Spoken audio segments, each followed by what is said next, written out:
Hit ప్రేక్షకులకు నమస్కారం. నేను మీ మహేష్. ఇవాళ డేట్ 4th April 2026. ఒక చారిత్రాత్మకమైన ఒక విప్లవాత్మకమైన మార్పులను చూస్తున్న రోజు. అదే 2026 అసెంబ్లీ ఎలక్షన్స్. అన్ని రాష్ట్రాల్లో కాదు, కొన్ని రాష్ట్రాల్లో ఏదైతే చెప్పానో, వెస్ట్ బెంగాల్, పుదుచ్చేరి, అస్సాం, కేరళం అండ్ తమిళనాడు, ఈ రాష్ట్రాల్లో జరిగిన 2026 అసెంబ్లీ ఎలక్షన్స్ యొక్క ఫలితాలు వెలువడుతున్న రోజు. ఇంకా పూర్తిగా వెలువడలేదు, కానీ ఈ పాటికే ఎవరు సీఎం అవుతారు, ఎవరు ఓడిపోయారు, ఎవరికి ఎంత ఎడ్జ్ వచ్చింది, ఎవరు దగా అంటూ మోసపోయారు, అన్ని తెలిసిపోతున్నాయి. సో పూర్తి నంబర్స్ గురించి కాకుండా ఇప్పటివరకు వచ్చిన ఈ ప్రెసెంట్ నంబర్స్ ఏవైతే కనపడుతున్నాయో వాటిని బేస్ చేసుకుని ఎవరికి ఆ ఎడ్జ్ వచ్చిందో, ఎందుకు ఆ ఎడ్జ్ వచ్చింది, అండ్ ఎంచుకున్న క్యాండిడేట్స్ అండ్ చేసిన క్యాంపెయిన్ అండ్ ఇతరత్ర విషయాలు అన్నిటి గురించి చర్చిద్దాం with senior political analyst and senior journalist Suresh Kochil గారితో. సార్ నమస్కారం. You looking good in a good suit. హ్యాపీగా కూడా ఉన్నట్టున్నారు. కొంచెం నిద్రపోయాను ట్రైన్లో బాగా రాత్రి, కానీ 3 గంటల నుంచి మేల్కున్నాను. మళ్ళీ 7 గంటలు కాగానే ట్రైన్ కూడా లేట్ అయింది. వాళ్ళు నెల్లూరుకి వెళ్ళాను. నేను అక్కడ ఒక సెమినార్ ఉండే, అక్కడ మాట్లాడడానికి వెళ్ళాను. ఓకే. సో టైర్డ్గా ఉన్నాను, కానీ మార్నింగ్ నుంచి మొదలైన ఛానల్లో తిరగడము. ఇన్ఫాక్ట్ మిమ్మల్ని ఇవాళ ఫ్రీగా ఎవరు ఉంచనివ్వరు. ఫస్ట్ ఆఫ్ ఆల్ ఏ ఛానల్స్ ఉండనివ్వవు. నాకు దూరదర్శన్ నుంచి నేను క్యాన్సిల్ చేయాల్సి వచ్చింది. దూరదర్శన్, ఈటీవీ అందరు ఫోన్ చేశారు. నేను చెప్పాను నాకు కాదు, ఎందుకంటే ఒకటి చాలా షెడ్యూల్ ఫిక్స్ అప్ అయిపోయినాయి, కానీ రేపో ఎల్లుండి చేయవచ్చు, అనాలిసిస్ చేయొచ్చు. వెళ్ళి this is the beauty of being an expert in that particular interest sir. ఎందుకంటే మన అవసరం అక్కడే ఎక్కువ వస్తుంది. అండ్ ఒక కోట్ కూడా ఉంటుంది, what life it is to be tired in job which you love అని చెప్పేసి. That is what happening. I love what I'm doing. అది ఎప్పుడు నేను చెప్తూనే ఉంటాను. నిన్న కూడా మాట్లాడుతున్నా, అదే చెప్పాను. మీరు love should do what you love to do. అది లేకుంటే పొద్దున్న లేసి ఉద్యోగంకి ఏమి వెళ్తావు, అట్లా రాకూడదు ఎప్పుడు. True. So before we discuss this, మీకు ఒక యాప్ చెప్తాను, దాని పేరు ECI Net. ఇప్పుడు నాకు సురేష్ కొచ్చిల్ సార్ చెప్పారు ఈ యాప్ డౌన్లోడ్ చేసుకోమని. ఎందుకంటే ఎలక్షన్ కమిషన్ ఆఫ్ ఇండియా వాళ్ళు రన్ చేస్తున్న యాప్ ఇది. ఇందులో మీకు ఆఖరికి క్యాండిడేట్స్ బయోడేటా కూడా ఉంది. సో ఇంకా పారదర్శకంగా రిజల్ట్స్ అసలు ఏంటి, ఎక్కడ అనలైజ్ చేయాలనుకుంటే కనుక మీకు ఈ యాప్ బాగా సహకరిస్తుంది. And will jump to today's discussion, that is election results. Sir చెప్పండి సార్, ఏ స్టేట్ తో స్టార్ట్ చేద్దాం? క్లీన్ స్వీప్ అయిపోయిన వెస్ట్ బెంగాల్ తో స్టార్ట్ చేద్దామా? ఆల్ఫాబెటికలీ స్టార్ట్ చేద్దాం. ఓకే. అస్సాం నుంచి. ఓకే. అస్సాంలో ఎక్స్పెక్టెడ్ రిజల్ట్, యాక్చువల్లీ ఇంకా ఫైనల్ రిజల్ట్ రాలేదు, కానీ చాలా మటుకు ఎక్స్పెక్టెడ్. బీజేపీ అలయన్స్ ఇద్దరు కలిసి ఆల్మోస్ట్ 95+ తీసుకెళ్తారు. దానికన్నా ఎక్కువ ఉంటుంది. బహుశా ఫైనల్ రిజల్ట్ వచ్చేదాకా రాత్రి అవుతుంది. మన ఈ వీడియో ఎడిట్ చేసి వచ్చేదాకా అప్పుడు బహుశా రావచ్చు. కానీ అస్సాంలో ఒక లెసన్ ఏంటి, అది చాలా ఇంపార్టెంట్. ఒకటి క్యాంపెయిన్ థీమ్ ఏముండే, ఎందుకంటే ప్రతి స్టేట్లో ఒక క్యాంపెయిన్ థీమ్ ఉండే. అవును సార్. వెస్ట్ బెంగాల్లో బీజేపీ మమతా బెనర్జీ వ్యతిరేకంగా కరప్షన్ కానీ, లా అండ్ ఆర్డర్ కానీ, ఈ ఇల్లీగల్ ఏలియన్స్ బంగ్లాదేశ్ నుంచి వాళ్ళ గురించి క్యాంపెయిన్ నడిపించారు.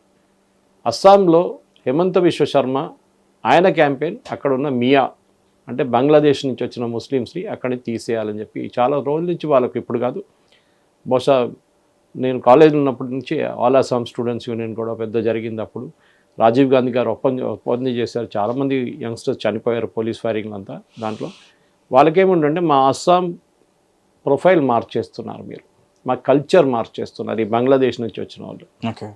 ఓకే. అది ఇందిరాగాంధీ గారు చేసిన ఒక తప్పు. 71 వార్ తర్వాత వచ్చిన వాళ్ళకి షీ గేవ్ పర్మిషన్ అనమాట.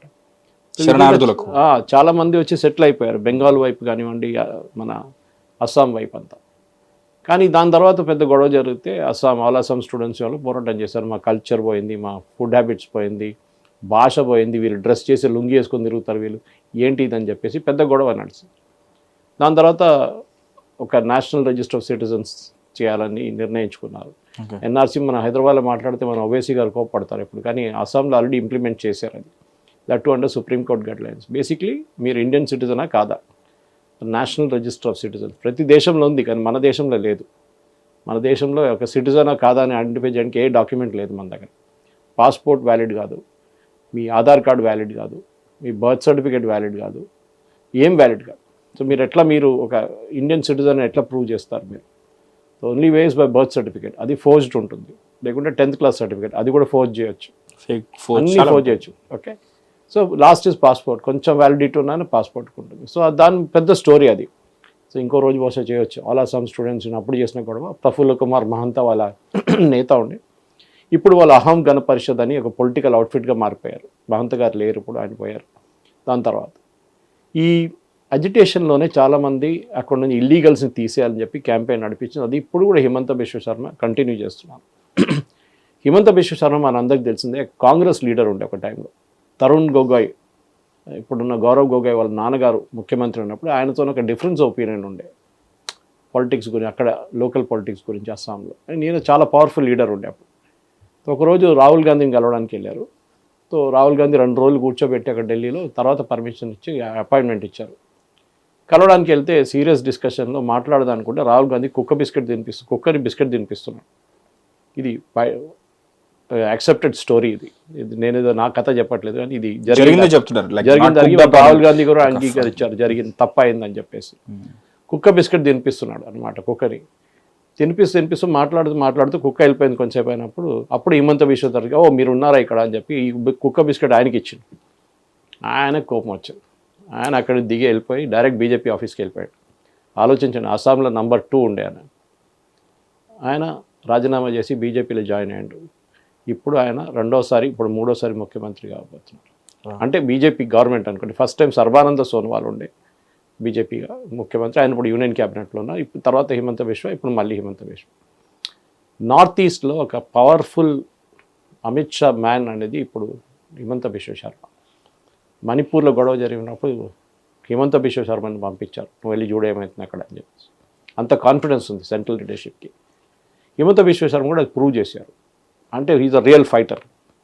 ఆయన భార్య మీద ఆరోపణ చేసిన పవన్ ఖేరా మీకు గుర్తుంటుంది. ఆయన కూడా తెలంగాణలో వచ్చి యాంటిసిపేటరీ బెయిల్ తీసుకున్నారు. దానికి సుప్రీంకోర్టు క్యాన్సిల్ చేశారు.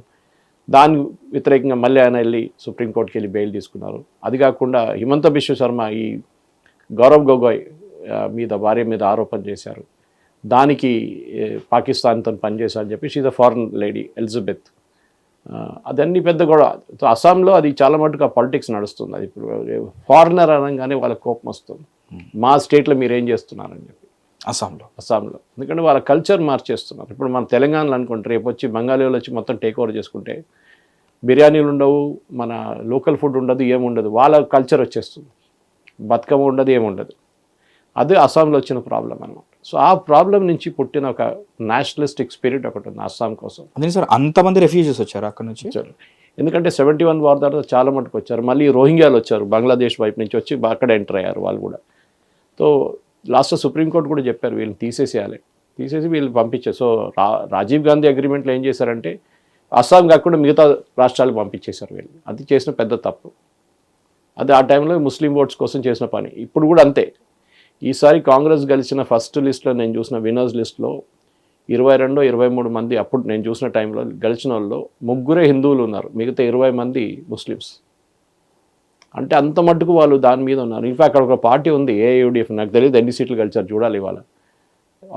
ఏఐయుడిఎఫ్ బద్రుద్దీన్ అజ్మల్ అని చెప్పి ఒక బంగ్లాదేశ్ నుంచి వచ్చిన ఒక లీడర్, వాళ్ళ పార్టీ ఉంది. వాళ్ళు 25-26 సీట్లు వాళ్ళకి ఇన్ఫ్లుయెన్స్ ఉంది, ముస్లిం మెజారిటీ.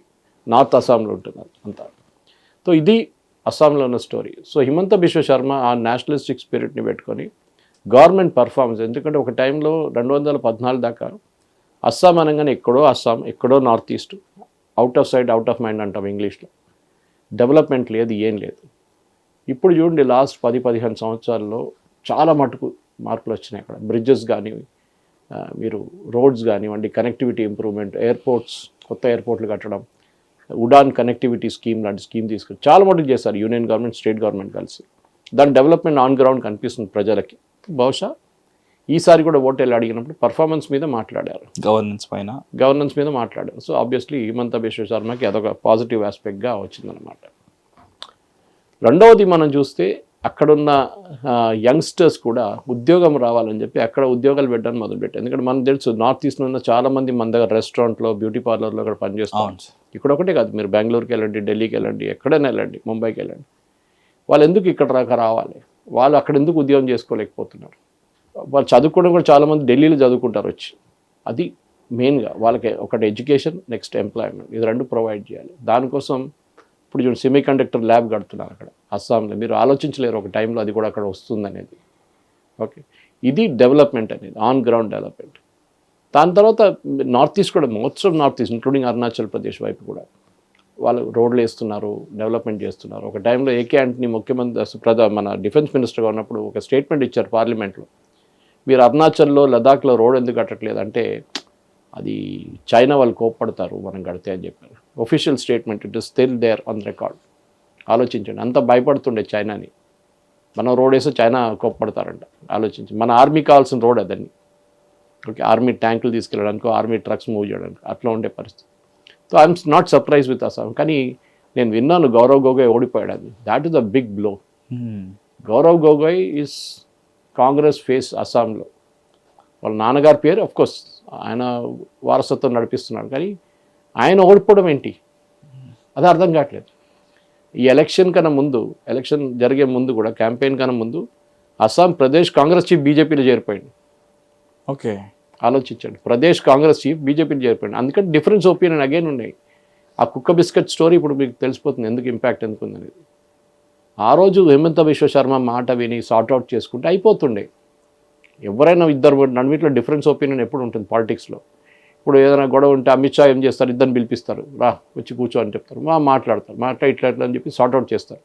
అది చేయకుండా మీకు ఇంట్రెస్ట్ లేదు, 2 రోజులు ఆయన అస్సాం భవన్లో కూర్చోబెట్టి తర్వాత అపాయింట్మెంట్ ఇచ్చి తర్వాత కుక్క బిస్కెట్ ఇచ్చినప్పుడు ఆయన న్యాచురల్ కోపడతాడు. ఆయన అదే జరిగింది. Assam I think Himanta Biswa Sharma credit. దానికోసం ప్రధానమంత్రి గారు కానీ అమిత్ షా గారిని ఎక్కువ ఎఫర్ట్ అక్కడ పెట్టలేదు. ఎంత ఎఫర్ట్ వాడు వెస్ట్ బెంగాల్లో పెట్టారో దానికి ఒక 10% కూడా అస్సాంలో పెట్టలేదు. వాళ్ళకి తెలుసు he will make it happen. అది మెయిన్, అది లీడర్ డ్రివెన్ లాగా వెళ్ళిపోయింది. Yes, correct. వెస్ట్ బెంగాల్ మొత్తం అమిత్ షా మొత్తం అందరూ అక్కడే ఉన్నారు కదా సార్. కరెక్ట్, గట్టిగా కూర్చొని క్యాంపెయిన్ చేశారు ఇక్కడ. Okay, so that's about Assam. So next sir. Yeah, next is west Bengal. మన జాగ్రఫికల్ ఏరియా నుంచి వద్దాం మనం. ఆల్ఫాబెట్ అనుకున్నాం, మళ్ళీ ఇప్పుడు జాగ్రఫీ, ఎందుకంటే ఒక కనెక్టివిటీ ఉంటుంది. ఓకే, వెస్ట్ బెంగాల్లో 3 సార్లు మమతా బెనర్జీ గెలిచారు. 2011లో బీజేపీకి 3 సీట్లు ఉండే, 3 ఎమ్మెల్యేలు వెస్ట్ బెంగాల్లో. అప్పుడు కాంగ్రెస్ సిపిఎం వాళ్ళ అపోజిషన్లో ఉన్నారు. మమతా బెనర్జీ ఫస్ట్ టైం గెలిచి వచ్చింది. 33-34 ఇయర్స్ ఆఫ్ కమ్యూనిస్ట్ రూల్ని ఆమె పక్కన పెట్టి ఆమె వచ్చిందనమాట. ఈ మమతా బెనర్జీకి ఒక అడ్వాంటేజ్ ఏముండే అంటే బీజేపీ వైపు నుంచి పవర్ఫుల్ లీడర్స్ ఎవరు లేరు ఆమెని అడ్డుకోవడానికి. ఓకే, ఇప్పుడు మన యోగి ఆదిత్యనాథ్ లాగా, లేకుంటే హిమంత బిశ్వ శర్మ లాగా, లేకుంటే ఫడ్నవీస్ గారు లాగా స్ట్రాంగ్ లీడర్ లేదు. సో ఆ బాధ్యత అంతా మోదీ గారి మీద, అమిత్ షా గారి మీద పడ్డారనమాట. అఫ్ కోర్స్ సువేందు అధికారి అని now the leader of opposition, ఆయన చాలా సంవత్సరాల నుంచి మమతా బెనర్జీ వ్యతిరేకంగా పోరాడారు. నందిగ్రామ్లో గెలిచారు, మమతా బెనర్జీ ఓడిపోయింది, మీకు గుర్తుంటుంది అది. ఓకే, ఈసారి కూడా ఆయన 2 సీట్లు పోటీ చేశారు, ఒకటి భివానీపూర్, ఒకటి నందిగ్రామ్. భివానీపూర్ హీ విల్ లూజ్, తెలిసింటే ఎందుకు కావాలని చేశారు ఆయన అది పోటీ. అదే ఆమె కంచుకోట అంటారు. కరెక్ట్. ఆమె కొన్ని రోజులు మార్నింగ్ ఫస్ట్ 3-4 రౌండ్స్లో ఆమె వెనకబడి ఉండే యాక్చువల్లీ అప్పుడు, కానీ మరి తర్వాత అందరికి తెలుసు ఆమె గెలుస్తుంది అక్కడ. కానీ మమతా బెనర్జీకి మెయిన్ ఏంటంటే ఆమెకి హిందూ ఓట్లు వద్దు. ఆమె పరిపాలించిన టైం నుంచి మీరు చూస్తే ఒకటి కరప్షన్ ఇస్ మేజర్ ఇష్యూ.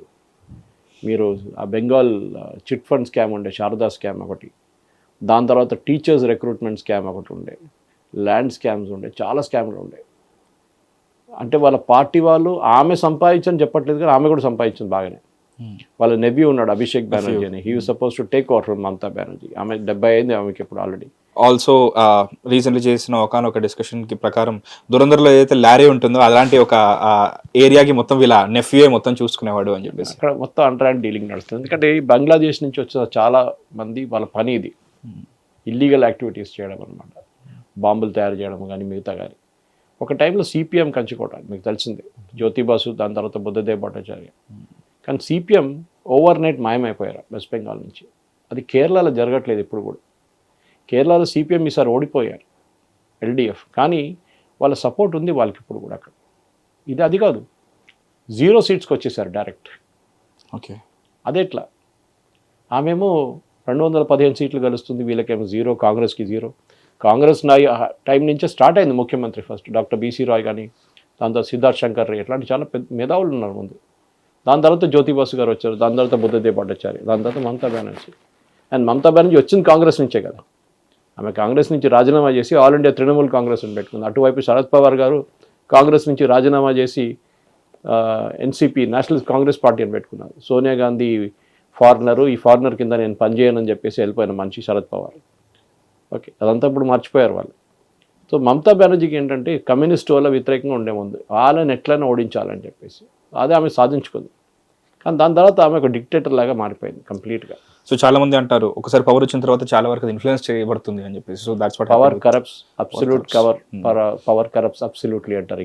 నేను దీన్ని ఇప్పుడు నెక్స్ట్ తమిళనాడుకి కూడా అడుగుతాను సార్ సేమ్ క్వశ్చన్, బట్ ప్రస్తుతానికి వెస్ట్ బెంగాల్ గురించి మాట్లాడాలి. ఓకే, సో మమతా బెనర్జీ ఆ అరగన్స్ వచ్చింది అప్పుడు, అహంకారం, నేనే రాజు, నేనే నడిపిస్తానని. పైగా women, like you know being women. నాకు హిందూ ఓట్లు అక్కర్లేదు, నాకు ముస్లిం ఓట్స్ ఉన్నాయి. ఎందుకంటే మనకు తెలిసిందే ఈ 71-65లో కూడా చాలా మటుకు మైగ్రేషన్ జరిగింది ఇల్లీగల్. ఆ టైంలో ఇప్పుడు లాంటి ఫెన్సింగ్ లేదు, ఏం లేదు. ఇప్పుడు కూడా ఆల్మోస్ట్ 580 కిలోమీటర్లు ఫెన్సింగ్ పడుతుంది, ఇంకా చేయలేదు, ల్యాండ్ ఇవ్వలేదు ఈమె. 8 kilometers మాత్రమే చేసింది. దానికి సుప్రీంకోర్టు ఆర్డర్ ఇచ్చారు మనం ల్యాండ్ ఇవ్వమని చెప్పి. ఇప్పుడు కూడా ఈజీ అయిపోతుంది బీజేపీ గవర్నమెంట్ వస్తే. అక్కడ బంగ్లాదేశ్ నుంచి వచ్చి ఇల్లీగల్గా సెటిల్ అయ్యి చాలా మంది ఉన్నారు ఎప్పటి నుంచో. Malda, Murshidabad, 24 Parganas, north and south, Calcutta city, Howrah, Hooghly, మొత్తం వాళ్ళ ఏరియా అది. ఎస్ఐఆర్ ప్రాసెస్ మొదలైనప్పుడే మమతా బెనర్జీకి భయం వచ్చింది. ఎందుకంటే దాంట్లో చాలా క్లియర్గా, ఇప్పుడు మన దగ్గర కూడా జరుగుతుంది ఎస్ఐఆర్ ప్రాసెస్ తెలంగాణ సార్, తెలంగాణలో కూడా. ఓకే, 2002 లాస్ట్ ఎస్ఐఆర్ జరిగింది, 2002, 2003లో. దాని తర్వాత ఇప్పుడు దాకా జరగలేదు. అది ఎందుకు, అది జరగాలి ఉండే యాక్చువల్ 10 సంవత్సరాలు చేయాలి రెగ్యులర్గా. స్పెషల్ ఇంటెన్సివ్ రివిజన్ అనేది వాళ్ళు ఏం చూస్తారంటే, ఫస్ట్ మీరు ఓటేసారా 2002లో, అప్పుడు మీరు అంటారు నాకు అప్పుడు 18 సంవత్సరాలు కాలేదు, ఐ వాజ్ స్కూల్ అంటారు మీరు. Great, no problem. మీ అమ్మ నాన్నగారు ఓటేసారా అని అడుగుతారు. వేసారండి. ఎక్కడండి? ఏదో ఒక కాన్స్టిట్యున్సీ పేరు చెప్పేస్తారు, హౌరా అని చెప్పేసి. ఓకే, ఏ బూత్లో నాకు తెలియదు, నో ప్రాబ్లం. వాళ్ళ దగ్గర డేటా ఉంటుంది, వాళ్ళు తీసి మీకు ఇస్తారు. మీరు ఫామ్ ఫిల్అప్ చేసి వాళ్ళకి ఇవ్వాలి. మీ నాన్నగారు అమ్మగారిని మీరు లింక్ చేస్తారు, that's called progeny mapping. Okay, అంటే మీ ఆ నాన్నగారికి అమ్మగారికి మీరు పుట్టారు, ఆ బర్త్ సర్టిఫికేట్ పెట్టేస్తే లింక్ వచ్చేస్తుంది మీకు, అప్పుడు మీరు ఓటర్ అయిపోతారు. దీంట్లో చాలామంది బంగ్లాదేశ్ నుంచి దూరం వచ్చిన వాళ్ళు ఉన్నారు, లక్షల కోట్లు. ఇన్ఫ్యాక్ట్ లాస్ట్ లిస్ట్ మొత్తం తీసినప్పుడు 90 లక్షల మందిని తీసేసారు లిస్ట్ నుంచి. దాంట్లో ఫస్ట్ సెట్ ఏంటంటే చనిపోయిన వాళ్ళు, అది చాలా ఈజీ, గవర్నమెంట్ రికార్డ్స్లో ఉంటే, కానీ తీయలేదు ఇప్పుడు దాకా. చనిపోయిన వాళ్ళు కూడా వచ్చి ఓటేశారు చాలాసార్లు. ఇప్పుడు చాలా కాదు, మన ఓల్డ్ సిటీలో ఉంటుంది, ఫేమస్ అది. ఓకే, నెక్స్ట్ డూప్లికేట్ ఓటర్స్, అంటే ఒక కాన్స్టిట్యున్సీలో నుండి వాళ్ళ దగ్గర 2-3 కార్డులు ఉంటాయి, సపరేట్ బూత్స్. ఇది వాళ్ళ తప్పు కాదు, వాళ్ళు ఒకసారి అడ్రస్ మార్చుకున్నప్పుడు కొత్త తీసుకున్నారు, పాత క్యాన్సిల్ చేయలేదు. మూడోది పర్మనెంట్లీ మైగ్రేటెడ్, అంటే ఉద్యోగం కానీ కాసి అక్కడి నుంచి వెళ్ళి బాంబేలో, ఢిల్లీలో, లేకుంటే ఈవెన్ అబ్రాడ్ వెళ్ళిపోతారు, దుబాయ్, ఇక్కడ వెళ్ళి పనిచేస్తున్నారు. ఈ 3 కేటగిరీ తీసేశారు, 70 లక్షల దాకా. అది కాకుండా ఈ 27 లక్షల మంది డౌట్ఫుల్ కేటగిరీ అని వస్తుంది. అంటే వాళ్ళు ప్రూవ్ చేయలేకపోయారు. ఈ మొత్తం బిఎల్ఓ లెవెల్లో చెక్ చేస్తారు, ఇదంతా బ్లాక్ లెవెల్ ఆఫీసర్ చెక్ చేసిన తర్వాత వాళ్ళకి ID issue, election commission ID ఇచ్చేస్తారు, నంబర్ కార్డు ఇస్తారు. కానీ 27 లక్షల మందిని వాళ్ళు ట్రేస్ చేయలేకపోయారు. అంటే వాళ్ళు ఇచ్చిన కాగితాలు పనికిరాడు. సో మళ్ళీ ఒక ప్రాసెస్ పెట్టారు, సుప్రీంకోర్టు ఇంటర్ఫియర్ అయ్యారు. కొంతమంది జడ్జెస్ని పిలిపించుకున్నారు, కొంత కాదు చాలా మందిని, ఆల్మోస్ట్ 1000 మంది జడ్జెస్. చాలా వరకు పెండింగ్ కేసులు వదిలేసి మరి వెళ్ళారు. వాళ్ళే అక్కడ వెళ్ళి చేసి చెక్ చేశారు, జూనియర్ లెవెల్ జడ్జెస్ చెక్ చేసి కొంతమందిని క్లియర్ చేశారు, 1-2 లక్షల మంది. మిగతా వాళ్ళు మళ్ళీ అపెలేట్కి వెళ్ళారు, అంటే మీరు అప్పీల్ చేయడానికి. అప్పుడు మళ్ళీ వీళ్ళు కోర్టుకి వెళ్ళారు. సో సుప్రీంకోర్టు అన్నారు ప్రాసెస్ స్టార్ట్ అయిపోయింది, ఎలక్షన్ స్టార్ట్ అయింది, ఇప్పుడు ఏం చేయలేము, తర్వాత చూద్దాం, వీళ్ళు ఎలక్షన్ అయినాక నెక్స్ట్ ఎలక్షన్లో మీకు క్లియర్ అయిపోతే మీరు ఓట్ వేయచ్చు.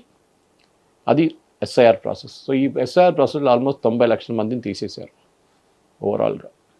దాన్ని మీరు 294 కాన్స్టిట్యున్సీస్ ఉన్నాయి వెస్ట్ బెంగాల్, డివైడ్ చేస్తే 30,000 ఓట్లు పోతాయి ఒక్కొక్క కాన్స్టిట్యున్సీకి యావరేజ్గా. డిలీట్ అయిందని అన్నిట్లో సేమ్ కాలేదు, కొన్ని కాన్స్టిట్యున్సీలో 50,000 డిలీట్ అయినాయి, కొన్నిట్లో 10,000 డిలీట్ అయినాయి. చాలా మటుకు ముస్లిమ్స్ ఒక్కరే కాదు, హిందువులు కూడా డిలీట్ అయినాయి. బంగ్లాదేశ్ నుంచి వచ్చిన ఒక పెద్ద కమ్యూనిటీ పేరు మత్వా.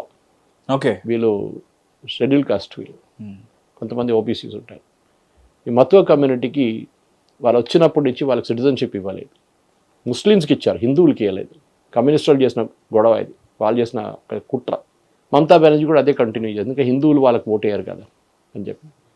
కానీ గవర్నమెంట్ ఇక్కడ సిఏఏ తీసుకొచ్చినప్పుడు, సిటిజన్షిప్ అమెండ్మెంట్ యాక్ట్ తీసుకొచ్చినప్పుడు దాంట్లో క్లియర్గా ఉంది కదా, మైనారిటీస్ ఫ్రమ్ బంగ్లాదేశ్, పాకిస్తాన్, ఆఫ్ఘనిస్తాన్ పారిపోయిన వచ్చిన వాళ్ళు ఇక్కడ వస్తే మేము సిటిజన్షిప్ ఇస్తాం. మైనారిటీస్ అంటే ఎవరు? హిందూస్, క్రిస్టియన్స్, జైన్స్, పార్సీస్, అట్లాంటి కమ్యూనిటీస్. ఆ దేశాల మైనారిటీ వాళ్ళు, అక్కడ ముస్లిమ్స్ మెజారిటీ. దాంట్లో మత్వా కమ్యూనిటీకి సిటిజన్షిప్ రావాలి. అది ఈ రూల్స్ ఫ్రేమ్ చేయడంలో కొంచెం డిలే అయింది. మన సెంట్రల్ గవర్నమెంట్ మీకు తెలుసు సిఐఏ ఫ్రేమ్ చేసిన తర్వాత దాని చట్టాలు ఉంటాయి, అది సపరేట్. అది మీరు పార్లమెంట్లో బిల్ పాస్ చేస్తారు, ప్రెసిడెంట్ సంతకం పెడతారు, అది ఆర్డర్. కానీ దాని చట్టాలు ఉంటాయి, రూల్స్ ఏంటనేది. ఆ రూల్స్ ఫార్ములేట్ చేయడానికి 5 సంవత్సరాలు తీసుకున్నారు సెంట్రల్ గవర్నమెంట్. అది ఎందుకు చేశారో అర్థం కావట్లేదు. అదొక మేజర్ ఫెయిలియర్ ఉండే బీజేపీ గవర్నమెంట్. సో ఆ టైంలో వీళ్ళకి ఎవరికి సిటిజన్షిప్ రాలేదు. సో 2014లో జరిగిన ఎలక్షన్లో వీళ్ళు చాలా మటుకు బీజేపీకి ఓటేశారు. 14లో అప్పుడు మోదీ గారు వచ్చారు, గెలిచారు. 2016 దాని తర్వాత 19లో కూడా వీళ్ళు బీజేపీకి ఓటేశారు. ఏంటి, సిటిజన్షిప్ వస్తుంది, అమెండ్మెంట్ యాక్ట్ వచ్చింది, రూల్స్ ఫ్రేమ్ చేయలేదు, వీళ్ళకి సిటిజన్షిప్ రాలేదు, అదో 5% మందికి వచ్చింది అంతే. సో 2024 లోక్సభ ఎలక్షన్కి వచ్చి వీళ్ళకి కోపం వచ్చి బీజేపీ వ్యతిరేకంగా ఓటేశారు. అప్పుడు బీజేపీ సీట్లు పడిపోయాయి, 18 నుంచి 12 అయిపోయాయి వెస్ట్ బెంగాల్లో. ఓకే, అది ఒక లెసన్గా మారిపోయింది. సో అమిత్ షా గారు ఈసారి చాలా క్లియర్గా ముందే వాళ్ళ ఆఫీసర్స్కి చెప్పి ఎస్ఎంఎస్లు పంపించారు అందరికీ, మీ సిటిజన్షిప్ ప్రాసెస్ అవుతుంది, మీ పేపర్లు సబ్మిట్ చేయండి అని చెప్పి. ఎందుకంటే వీళ్ళు కాగితాలు లేకుండా పారిపోయి వచ్చిన వాళ్ళు చాలామంది, వాళ్ళ దగ్గర ఏమి ఉండదు, వేసుకున్న బట్టలు వేసుకొని వచ్చేసారు వాళ్ళు అంతే. సో మీరు వాళ్ళ దగ్గర పాస్పోర్ట్ ఎక్కడ, నీ బర్త్ సర్టిఫికేట్ ఎక్కడ అంటే వాళ్ళ దగ్గర ఏం లేదు. అది సేమ్ విత్ పాకిస్తాన్ ఆల్సో. చాలామంది అక్కడి నుంచి డెస్పరేట్గా పారిపోయి వచ్చిన వాళ్ళు ఉన్నారు, ఆఫ్ఘనిస్తాన్ కూడా అంతే. ఇట్లాంటి పరిస్థితుల్లో ఈ మటువా కమ్యూనిటీకి ఈసారి బీజేపీకి ఓటేసినట్లు కనిపిస్తుంది. ఓకే, అది ఫైనల్ అనాలిసిస్ మనం ఇవాళ రాత్రి రేపు పొద్దునగా ఈ ఫైనల్ డీటెయిల్స్ అంతా వచ్చిన తర్వాతనే మీరు చెప్పిన మాట యాప్ చూడండి, దాంట్లో చూసి. కానీ యాప్లో చెప్పరు హిందువుల ముస్లిమ్స్ అని ఎవరు ఓటేశారు. కానీ కొంతమంది ఏజెన్సీస్ ఉన్నారు, వాళ్ళు చేస్తుంటారు. బహుశా నెక్స్ట్ 2-3 రోజులు తెలిసిపోతుంది చాలా క్లియర్గా. సో ఓటింగ్ జరిగింది, there is no doubt about it. అంతనే బీజేపీ ఈసారి చాలా బాగా పర్ఫామ్ చేస్తున్నారు. ఫైనల్ నంబర్స్ రాలే, కానీ 190 కన్నా పైన వస్తుందని చెప్తున్నారు, విచ్ ఇస్ అ బిగ్. ఎందుకంటే మ్యాజికల్ నెంబర్స్ 150 అనుకున్నాం సార్, లేదా 170, అలాంటిది 190 అంటే ఇంకా అబ్సల్యూట్లీ లైక్ చాలా చారిత్రాత్మకం సార్ లిటరల్లీ. ఎందుకంటే ఇప్పుడు మీరు అనలైజ్ చేసి నేను చెప్పిన ఎస్ఐఆర్ నంబర్స్ అనలైజ్ చేయండి. ఇప్పుడు ఒక కాన్స్టిట్యున్సీలో 30,000 ఒక టీఎంసీ ఎమ్మెల్యే లాస్ట్ టైం గెలిచినప్పుడు 2021లో గెలిచినప్పుడు ఆయన 15,000 ఓట్లతో గెలిచిన అనుకోండి. ఈసారి ఆయన కాన్స్టిట్యున్సీలో 30,000 ఓట్లు మాయం. అప్పుడు భయం ఉంటుంది వాడికి, నేను ఓడిపోతానా అని. గెలవాలంటే ఈ 15,000 ఓట్లు మళ్ళీ తీసుకురావాలి, దాంతోపాటు 30,000 ఓట్లు పోయినా కావాలి, అది కూడా తీసుకురావాలి. 45 ఓట్లు కావాలి, 45,000 ఓట్లు కావాలి. ఎక్కడి నుంచి వస్తాయి? రావు. అది రిజల్ట్లో చూపిస్తుంది. ఎస్ఐఆర్కి ఒక రిజల్ట్ సార్ ఇది. కరెక్ట్, ఎస్ఐఆర్ ఎందుకు చేశారు అనే దానికి. ఓకే, సో దీంతోనే వెస్ట్ బెంగాల్, ఎందుకంటే మీకు గుర్తుంటుంది ఎస్ఐఆర్ అన్ని స్టేట్స్ జరిగింది. అంటే ఈ ఓటింగ్కి వెళ్ళిన అన్ని స్టేట్స్, తమిళనాడులో కూడా జరిగింది. 1 కోటి మందిని తీసేశారు తమిళనాడు. అక్కడ ఏం ఇష్యూ చేయలేదు. కేరళలో 15 లక్షల మందిని తీసేశారు. ఇన్ఫాక్ట్ తమిళనాడులో జరిగి కూడా టీవీ కింద తెచ్చుకున్నారు. సపరేట్ నెక్స్ట్ స్టోరీ పది. ఓకే, సో ఈ పరిస్థితుల్లో ఇప్పుడు నేను వెస్ట్ బెంగాల్ లాస్ట్ స్టేటస్ చూస్తున్నాను. నేను వెస్ట్ బెంగాల్ ఎంత ఉంది ఇప్పుడు కౌంట్ అని చెప్పేసి మనం రికార్డ్ చేస్తున్న టైంలో ఉన్న స్టోరీ ఇది. ఓకే, 198 బీజేపీకి. ఓకే, అంటే as we're recording this program at around 4:30 in the evening today అనమాట, ఎలక్షన్ రిజల్ట్ రోజు. తృణమూల్కి 89, కాంగ్రెస్కి 2, కమ్యూనిస్ట్ పార్టీ మార్క్సిస్ట్కి 1. తో వెస్ట్ బెంగాల్లో ఈసారి బీజేపీ చాలా కష్టపడి పనిచేశారు వాళ్ళు, దాంట్లో డౌట్ లేదు.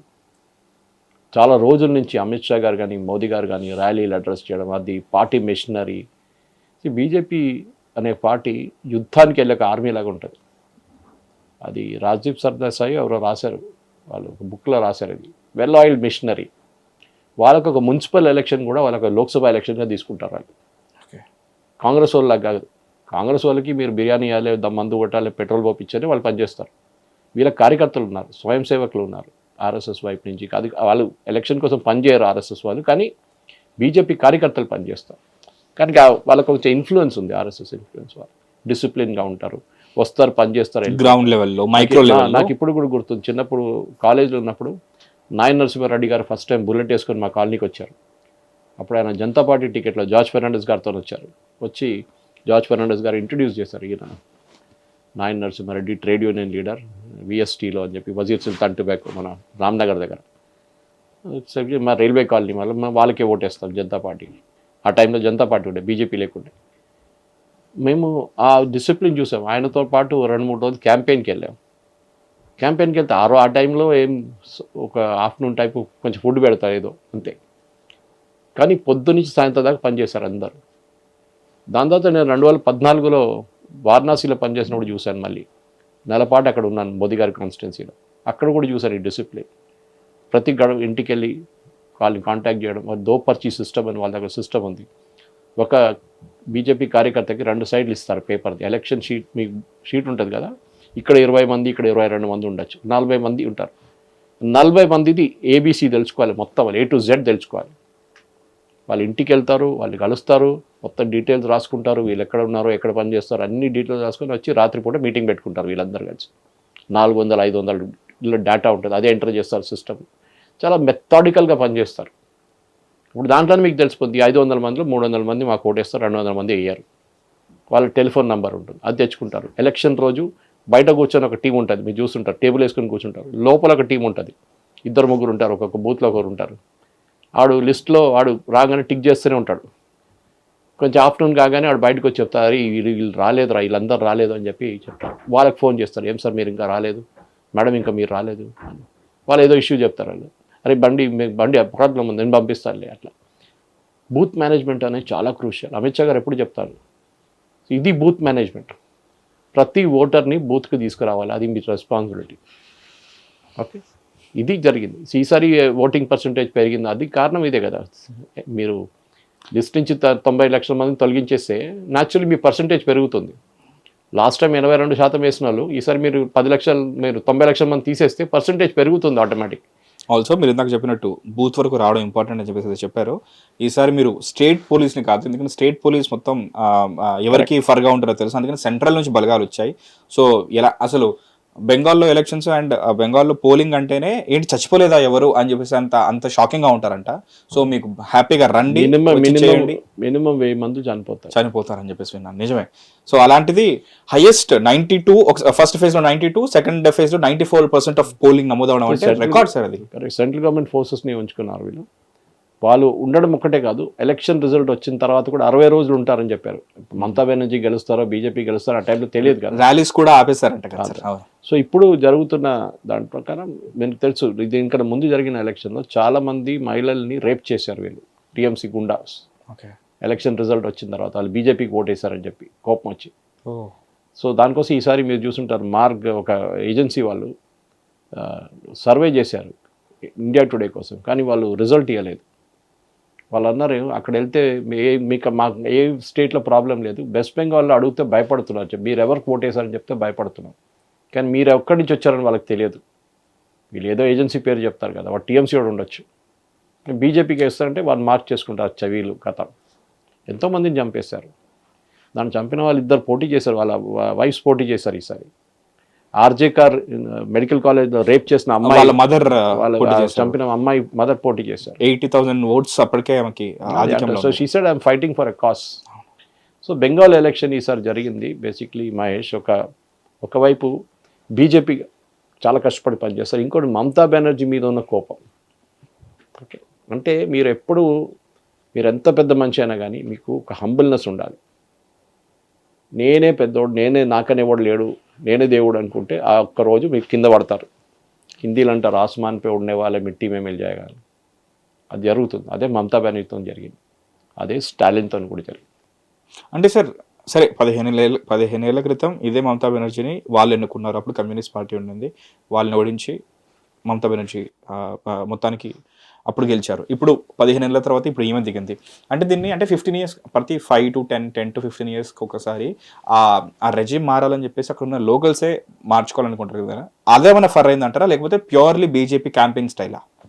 అది యాంటీ ఇన్కంబెన్సీ అంటాం మనం ఓటింగ్ లాంగ్వేజ్లో. యాంటీ ఇన్కంబెన్సీ అంటే గవర్నమెంట్ వ్యతిరేకత.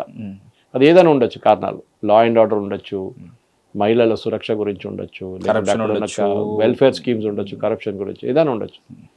కానీ మమతా బెనర్జీ 3 సార్లు గెలిచింది, గవర్నమెంట్ ఆమె దగ్గర ఉంది, ముస్లిం ఓట్ బ్యాంక్ ఉంది పెద్దది. 120 కాన్స్టిట్యున్సీలో ముస్లిమ్స్ ఒక 20% నుంచి 40% నుంచి 60% దాకా ఉన్నారు. మళ్ళీ ఎట్లా ఓడిపోతారు? సో ఏం జరిగిందంటే ఈసారి హిందూ కన్సాలిడేషన్ జరిగింది. ఓకే, హిందువులందరూ బీజేపీ క్యాంపెయిన్ ఏమైనా ఉండొచ్చు, వాళ్ళందరూ ఏకీకృతమయ్యారు. అన్నారు ఇక్కడ ముస్లిమ్స్ మమ్మల్ని డిక్టేట్ చేస్తున్నారు, మేమేం చేయాలని చెప్పి ఒక లెసన్ వీళ్ళకి నేర్పిస్తాం. మమతా బెనర్జీ ఒక లెసన్ మేము అక్కర్లేదు కదా ఆమెకి, ముస్లింలు చాలు, సరే మేము చూసుకుంటాం, అది ఓటేసారి ఈసారి. ఓకే, సేమ్ లైక్ అస్సాంలో వచ్చి మా కల్చరే పోతుందని చెప్పేసి. ఇక్కడే వాళ్ళ అది కాదు, వాళ్ళకి ఏం చేయట్లేదు. ముస్లిమ్స్కి మద్రసాలకి ఫండ్ ఇవ్వడము, అది ఇవ్వడం, ఇది ఇఫ్తార్ పార్టీలకి వెళ్తుంది, దుర్గా పూజ పెట్టినప్పుడు రెస్ట్రిక్షన్స్ పెడుతుంది. ఏమనంటే నేను కూడా బెంగాలీ హిందూని అంటారు, కానీ చేసే పని ఇట్లాంటి పని. ఆమె నెవ్యూ అభిషేక్ బెనర్జీ, వాడు ఇంక నంబర్ 1 గుండాడు. వాడు మాట్లాడుతున్న లాంగ్వేజ్ చూస్తే మనకు తెలిసిపోతుంది. అరెగెన్స్, నేను మా ఆంటీ తర్వాత నేనే నెక్స్ట్ అని చెప్పేసి. ఇప్పుడు వాడిని కూడా కరెక్ట్ వాని ప్లేస్ చూపించారు, ఎక్కడ కూర్చోవాలి అక్కడే కూర్చోవాలి. బహుశా పారిపోతాడు స్టేట్ నుంచి 100%. వారి మీద అంత ఎన్ని కేసులు ఉన్నాయి. లిటరల్లీ లారీ అని చెప్పేసి చెప్పారు సార్ అక్కడ. అదే ఈజ్ నంబర్ 1 గుండా. చూడ్డానికి బాగుంటాడు, హ్యాండ్సమ్గా ఉంటాడు, కానీ చేసే పనులు ఇట్లాంటి పనులు. అది సినిమా లాగానే అక్కడ సినిమాలో చూపించిన అక్షయ్ ఖన్నా వెరీ హ్యాండ్సమ్. అది that brings us to Tamil Nadu. Coming to Tamil Nadu sir. Sir అంటే ఇప్పుడైతే మనం ఇక్కడ కూర్చొని డిస్కషన్ చేస్తున్నాం, అండ్ ఇది రాకముందు కూడా గత 2 వీక్స్ నుంచి కూడా ఏం జరగబోతుంది ఎలక్షన్స్ అనే ప్రాసెస్లో క్యాంపెయిన్ పరంగా కూడా చాలా ఉండింది. కానీ ఏ ఎక్స్పర్ట్ కూడా తమిళనాడు గురించి ఎవ్వరూ ఒక సైడ్ తీసుకోలేదు సార్. డిఎంకేయా, ఏఐఏడిఎంకేయా, లేకపోతే కొత్తగా వచ్చిన విజయ్ దళపత, ఎవరు గెలుస్తారు అనేది అన్ప్రెడిక్టబుల్ అని చెప్పారు. అన్ప్రెడిక్టబుల్ గానే వచ్చింది సార్ రిజల్ట్ కూడా తమిళనాడు విషయంలో. కరెక్ట్. తమిళనాడులో జరిగింది ఏంటంటే, ఒకటి విజయ్ వచ్చినప్పుడు అందరూ అనుకున్నారు ఆయనకి గ్రౌండ్ సపోర్ట్ ఉంది, కానీ పార్టీ అపరేటస్ లేదండి. ఈ పవన్ కళ్యాణ్ కేసులో చూడొచ్చు మీరు. Same like shadow politics of AP అనుకున్నారు, అలాగే రిపీట్ అవుతుంది. ఏదో పార్టీ జెండా మోస్తారు మొత్తానికి అనుకున్నారు, బట్ నిజంగా చారిత్రాత్మక విజయం సార్ ఇదైతే. పవన్ కళ్యాణ్ ఫస్ట్ టైం వచ్చినప్పుడు ఆయనకి కాడర్ లేకుండా ఏం లేకుండా ఆయన స్పీచ్లు ఇవ్వడము, రోడ్ల మీద చాలా మంది లక్షలాది మంది చూడడానికి వస్తారు, కానీ ఓట్లు కన్వర్ట్ కాలేదు. తర్వాత ఆయన నాయుడు గారితో కలిసినప్పుడు ఆ పార్టీ అపరేటస్ పనికి వచ్చింది. అప్పుడు కదా సార్ మీరు వస్తారు కానీ ఓట్లు కన్వర్ట్ చేయడం, అదే నేను చెప్పాను చూడండి, బూత్ మేనేజ్మెంట్ చాలా క్రూషియల్. అది మోదీ గారి ర్యాలీకి 10 లక్షల మంది వస్తారు. ఇప్పుడు పరేడ్ గ్రౌండ్లో ఉంది ఎల్లుండి సండే రోజు మీటింగ్, 3 లక్షల 5 లక్షల మంది ఎక్కడి నుంచో వస్తారు. వాళ్ళు ఎవరు? అది పార్టీ కార్యకర్తలకు తెలియాలి, వాళ్ళు ఎక్కడి నుంచి వచ్చిండ్రు, వాళ్ళ పేరేంటి, వాళ్ళ అడ్రస్ ఏంటి, వాళ్ళు ఓటుగా మార్చుకోవడానికి. అది మీకు ఇద్దరు అపారిటస్ ఉండాలి, దానికి కార్యకర్తలు ఉండాలి. అందరూ వచ్చిన పేరు రాసుకోవడం కాదు చెప్పేది, కానీ మీకు ఉంటుంది. ఆడ బస్సులో వచ్చిన 20 మంది ఉంటారు, దాంట్లో బస్సులో ఒకటి పెట్టేసేయండి, అరే నువ్వు అందరు డీటెయిల్స్ తీసుకోరా ఎవరో వస్తున్నారు, వాడు రాసుకుంటాడని మొబైల్ నెంబర్తో సహా. అది ఆ డేటా యూజ్ చేసుకోవాలి. సో అక్కడ కానీ ఈసారి జరిగింది ఏంటంటే, తమిళనాడులో అన్లైక్ వాట్ హ్యాపెండ్ ఆంధ్రప్రదేశ్లో పవన్ కళ్యాణ్తో జరిగింది. తర్వాత ఈ సక్సీడెడ్ పవన్ కళ్యాణ్ 21 కొట్టేసి 100% సక్సెస్ రేట్. విజయ్ యంగ్స్టర్స్ని అట్రాక్ట్ చేశారు. అక్కడ తమిళనాడులో పాలిటిక్స్ ఏంటంటే, ఒకటి యాంటీ హిందీ. మీరు హిందీ మాట్లాడితే అంతే సంగతి. మీరు తమిళనాడుకి వెళ్ళి, అందరికీ చెప్పట్లేదు కానీ ఈ ఆటో రిక్షా డ్రైవర్స్ అని మాట్లాడితే మీకు తెలిసిపోతుంది. మీరు హిందీలో మాట్లాడే వాడు మొత్తం లోకం తిప్పుతాడు మిమ్మల్ని. ఇక్కడి నుంచి అక్కడికి వెళ్ళడానికి 2 కిలోమీటర్లు ఉంటే మొత్తం 20 కిలోమీటర్లు తిప్పుతాడు మిమ్మల్ని. ఇది జనరలీ తమిళనాడులో ఒక హేట్ ఉంది హిందీ. ఎందుకంటే నేను అక్కడ చదువుకున్నా, నాకు తెలుసు, 3 సంవత్సరాలు చదివాను అక్కడ నేను. కానీ స్టాలిన్ దాన్ని మళ్ళీ ఇన్ఫ్లేట్ చేస్తాడు. ఏమైనా చేయాలంటే నార్త్ ఇండియన్స్ వచ్చి పరిపాలిస్తున్నారు, వాళ్ళ మినిస్టర్లు అంటారు, ఆ బీహారీ వాడు వచ్చి మా దగ్గర టాయిలెట్లు కడుగుతాడు, ఉత్తరప్రదేశ్ వాడు వచ్చి పానీపూరి అమ్ముతున్నాడు. ఎందుకు మన దగ్గర ఉన్నారు, ఇక్కడ లక్షల్లో అక్కడ ఉన్నారు, హైదరాబాద్లో బెంగాలీ వాళ్ళు, ముస్లిమ్స్, అస్సామీ వాళ్ళు, ఒడియా వాళ్ళు అందరూ ఉన్నారు ఇక్కడ. మనం ఏమైనా కంప్లైంట్ చేసాం వాళ్ళ గురించి? మన కల్చర్లో వాళ్ళు కలిసిపోయారు అంతే. వాళ్ళు మాట్లాడే పద్ధతి కొంచెం వేరేగా ఉంటుంది, వాళ్ళు డ్రెస్ చేసే కొంచెం ఇంకా వేరే ఉంటుంది, కానీ వాళ్ళు ఉన్నారు ఇక్కడ. కొంతమంది పనిచేసి వెళ్ళిపోతారు ఇక్కడ రియల్ ఎస్టేట్ ప్రాజెక్ట్స్లో అంతా, కొంతమంది ఉండిపోతారు అంతే. వాళ్ళ కట్టుకు వస్తున్నారు అంతే, ఇంకేం లేదు. కేరళలో మా దగ్గర ఉన్నారు. జరిగినప్పుడే కదా సార్ ఒక స్టేట్ నిర్మాణం కూడా జరుగుతుంది. మా కేరళలో పెట్రోల్ బంక్, రెస్టారెంట్, ఇదన్నీ నడిపించారు బెంగాలీలు. చెప్పాలంటే మీరు ఒక్కొక్క సెక్టర్ తీసుకుంటే దానికి ఉన్నారు సార్. ఇప్పుడు నర్సెస్కి వచ్చేసి కేరళ నుంచి, ఇటువైపు వచ్చేసి బీహార్ అండ్ యూపీ నుంచి. ఫాల్స్ రూఫింగ్ చేస్తారు, యూపీ వాళ్ళు చేస్తారు, వాళ్ళ ఎక్స్పర్టీస్ దాంట్లో, వాళ్ళ ఎక్స్పర్ట్స్ ఉన్నారు. సమ్మర్, ఇప్పుడు ఈ సమ్మర్కి ఈ ఏసీ మేనేజ్మెంట్ అదే. సో ప్రతి దానికి ఎక్స్పర్ట్ వారు వస్తే పని చేస్తారు. కానీ వాళ్ళ వ్యతిరేకంగా క్యాంపెయిన్ నడిపించి, నీట్ ఎగ్జామ్ వ్యతిరేకంగా క్యాంపెయిన్ నడిపించి సుప్రీంకోర్టు వెళ్ళారు. సుప్రీంకోర్టు ఎన్నోసార్లు చెప్పారు నీట్ ఎగ్జామ్ రాయాల్సిందే. కాదు, మా తమిళనాడు వాళ్ళు నీట్ ఎగ్జామ్ రాయకూడదు, మాకు డైరెక్ట్ అడ్మిషన్ ఉండాలి మా మెడికల్. అది ఎట్లా ఇస్తారండి? మీ మెడికల్ కాలేజ్ నడిపిస్తున్న అందరూ పొలిటీషియన్స్, మీకు డబ్బులు సంపాదించడానికి ప్రతి సీట్కి 50 లక్షల నుంచి కోటి రూపాయలకి అమ్ముకుంటారు సీటు. అది సుప్రీంకోర్టు పక్కన పెట్టి నీట్ ఎగ్జామ్ రాయండి, ఎంట్రన్స్లో ఎంత మార్క్ వస్తే దాని మీద మీకు ర్యాంక్ వస్తే దాని మీద సీట్ వస్తుంది మీకు. అది కాదు నీట్ అంటే ఒక స్టేట్ ఒక ఒక ఒక దేశంలో భాగమైనప్పుడు అందుకే నేషనల్ ఎంట్రన్స్ టెస్ట్ కదా సార్ అది. అది మా ఒక్కరినే ఎక్స్క్లూడ్ చేయాలంటే అది అన్నింటిలో ఉన్నాయి వాళ్ళకి. ఇది ఒకటే కాదు, మీరు చూసుంటారు సడన్గా సౌత్ మేము 100 రూపాయలు పంపిస్తున్నాం ట్యాక్స్, కానీ మాకు 14 రూపాయలు వస్తుంది సెంట్రల్ గవర్నమెంట్ నుంచి ఫండింగ్. అరే అది ఎట్లా అవుతుంది అంటే మీరు ఇప్పుడు నేను ఎగ్జాంపుల్ ఇస్తాను, అదే ఎగ్జాంపుల్ హైదరాబాద్ ఇస్తాను. హైదరాబాద్లో మనం ట్యాక్స్ కంట్రిబ్యూట్ చేస్తే 70% ఉంటుంది ఇక్కడ నుంచి. సిటీ చుట్టుపక్కల ఈ డిస్ట్రిక్ట్ సంగారెడ్డి, బెడ్చల్, మల్కాజిగిరి, లింగంపల్లి ఆ ఏరియా అంతా కలుపుకుంటాయి. 70% ట్యాక్స్ ఇక్కడి నుంచి వస్తాయి. అంటే 100 రూపాయలు 70 రూపాయలు ఇక్కడి నుంచి వస్తాయి. కానీ ఖర్చు చేసేటప్పుడు సిద్దిపేట, కరీంనగర్, ఆదిలాబాద్ అంతా ఖర్చు పెడతారు కదా డెవలప్మెంట్కి. మనం అడుక్కొచ్చు, అది మనం అడగొచ్చు రేపు, అరే అది ఎట్లా రేవంత్ రెడ్డి గారు మేము ఇచ్చిన డబ్బులు మీరు అక్కడట్లే ఖర్చు పెడతారు, ఇక్కడే ఖర్చు పెట్టారు. అదే లాజిక్ కదా ఇది కూడా. నేను ఇచ్చే 100 రూపాయలు సెంట్రల్ గవర్నమెంట్ డిఫెన్స్ చూసుకుంటుంది, సెంట్రల్ గవర్నమెంట్ రోడ్లు కడుతుంది, సెంట్రల్ గవర్నమెంట్ స్కీమ్స్ ఉన్నాయి. మీకు ఈ 14 రూపాయలు కాకుండా మీకు ఆల్మోస్ట్ 60 రూపాయలు తిరిగి వస్తుంది మళ్ళీ స్కీమ్స్ లాగా. కానీ అది ప్రజల నడుమిట్లో ఒక కన్ఫ్యూజన్ క్రియేట్ చేయడానికి, అంటే anti Hindi, anti Modi, anti north Indian ఇదే ఉంటుంది. మొన్న ఉమెన్స్ రిజర్వేషన్ బిల్ వచ్చినప్పుడు బ్లాక్ షర్ట్లు వేసుకొని ప్రొటెస్ట్ చేశాడు స్టాలిన్, తగలబెట్టాడు బిల్లు. ఏమనుకున్నా అది ఇది అనుకోండి, ఏమైంది, స్టాలినే ఓడిపోయాడు. ఆలోచించాడు, ఒక ముఖ్యమంత్రి ఓడిపోయాడు, అంత పవర్ఫుల్ మనిషి, ఎవరు ముట్టలేరు అట్లాంటి అనుకున్నారు, ఈయన ఎవరు ముట్టలేరు. ఇక తనకు లెగసీ ఉంది. అదే కరుణానిధి వాళ్ళ నాన్నగారు, దాని తర్వాత ఈయన కొడుకు, ఇదంతా పాత ముఘల్ సామ్రాజ్యం లాగా అయిపోయింది ఇది. ఇప్పుడు ఆయన నా కొడుకు ఇదంతా ఆయన కొడుకు అట్లా. కానీ ఇప్పుడు అది రిజెక్ట్ చేసేసారు. అక్కడ ఒక ఫిలాసఫీ ఉంది, అది న్యాచురల్ మనం చూస్తున్నాం. తమిళనాడులో ఉన్న ఒక ఫిలాసఫీ, వాళ్ళ తమిళియన్ ఫిలాసఫీ ఉంటుంది, ద్రవిడియన్ ఫిలాసఫీ. ఆ ద్రవిడియన్ ఫిలాసఫీని పక్కన పెట్టేశారు ఈసారి యంగ్స్టర్స్ అందరు కలిసి. అదే బహుశా జరిగి ఉంటుంది. నాకు ఇంకేం కారణాలు కనిపించట్లేదు.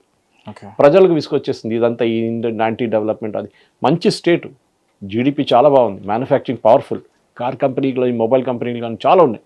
కోయంబత్తూర్ లాంటి ప్లేస్లో ఎప్పటి నుంచో డెవలప్మెంట్ ఉంది, మిషనరీ. అట్లాంటి చోట్ల ఇట్లాంటి పెట్టి పాలిటిక్స్ ఆడిగి సెంట్రల్ గవర్నమెంట్తో గొడవ చేసుకుంటే ఎప్పుడు ఇట్లనే అవుతుంది లాస్ట్. అదే జరిగింది, ఇంకే ఎక్స్ప్లెనేషన్ లేదు.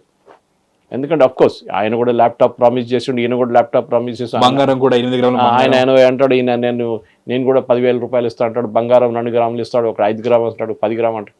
ఇదంతా పక్కన పెడదాం. కానీ ఇప్పుడు ఆయనకు రాబోయే ఛాలెంజ్ ఇది మెయిన్గా. ఒకటి, విల్ ఈ బి ఏబుల్ టు గవర్న్. ఎందుకంటే ఐఏఎస్ ఆఫీసర్లు, ఐపీఎస్ ఆఫీసర్లు చెప్పాను చూడండి, నిలబడ్డం ముఖ్యం. ఇప్పుడు వాళ్ళు తిప్పిస్తారు. వాళ్ళు ఎన్టీ రామారావు గారు ముఖ్యమంత్రి అయినప్పుడు చంద్రబాబు నాయుడు గారిని ఉంచుకున్నారు ఆయన తోడు, బ్యాక్ రూమ్ బాయ్గా. ఆయన చూసుకుంటుండే ఇదంతా పార్టీని మేనేజ్ చేయడం, గవర్నమెంట్ని మేనేజ్ చేయడం అంతా. నాయుడు గారు కూడా దాని నుంచే నేర్చుకున్నారు చాలా మటుకు. అది కాదు కదా, వీరికి ఎవరు ఉన్నారు, సెంగోటి అని ఉన్నారు, ఆయన ఏడీఎంకే వచ్చింది, ఆయనకు అంత ఎక్స్పీరియన్స్, ఓకే మినిస్టర్గా ఉన్నారు దీన్ని. అది కాదు కదా, you need a complete team.